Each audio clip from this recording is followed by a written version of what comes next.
Chakras are the energy centers in our body. Where are they? How do they work? And how do we keep them in balance? Well, joining me now to give us a lesson in our chakras is Jonathan Hammond, a Reiki master and a healer. Jonathan, thank you so much for joining us today. Hi, how are you? Good to see you. I'm doing really well. Thank you so much for being here. So just, break it down and also perhaps tell me how I'm supposed to say it. Chakra. What are they? Where do we find them in our body? Sure.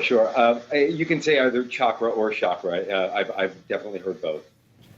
So we have a physical body, and we also have an energy body, which contains our aura, and which contains meridian line throughout the body. We know through Chinese acupuncture that these meridian lines exist, and if you cut the body open, you can't see them, but we know that they're there.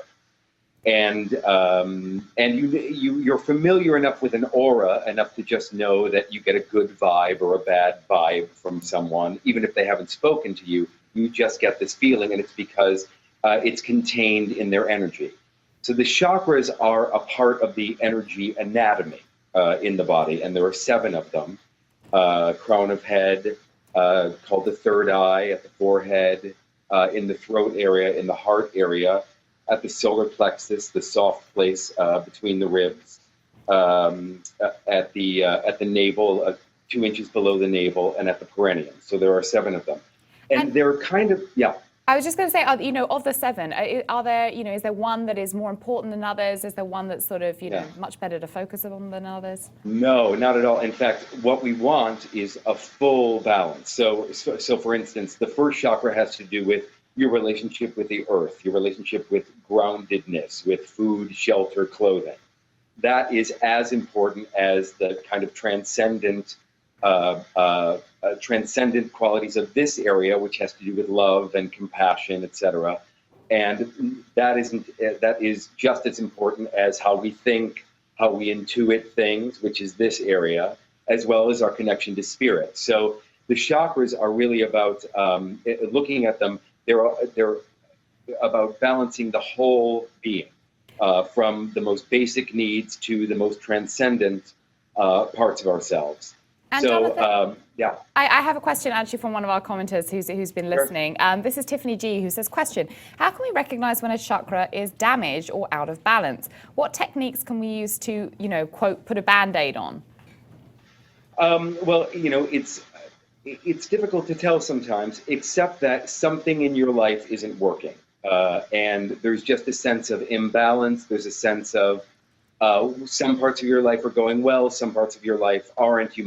Career might be going well, but you feel stifled in how you communicate, or you may be a very spiritual person, but you can't pay your rent, or you may be extremely emotional, but you can't express your emotions. So you'll just get a sense of being off balance, a sense that there's something wrong, whatever it is that you have to work on. Most people do have some kind of a chakra that is off, 1 or 2 that are off that could use work that aren't spinning. And there's lots of reasons for that. Our belief systems, our relationships, if they're healthy or not healthy for us, our career, our living situation, our financial situation. So you'll know if you feel off, if that makes sense.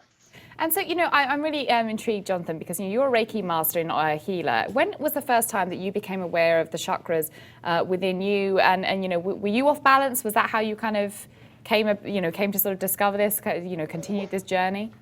Well, I really am. The holistic being is something that is very interesting to me, and something that I wish for everyone.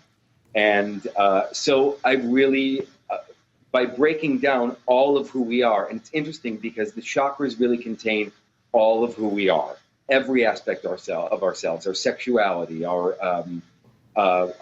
careers, how we think, what our beliefs are, whether or not we listen to intuition. All of those things are contained. I remember I was working with a shaman in the Amazon, and he looked at all my chakras, and he said, "You're one of the most balanced people who's here working with me." And I said, "I know." And I said, because I've looked at each one, and I'm working on each one so that everything is in place. Because we really are I think one of the things that happens in spiritual circles is we want this spiritual connection to be kind of going off and connected, but then we forget about our sex, our sense of who we are in the world, and so we want everything balanced. So does that make sense?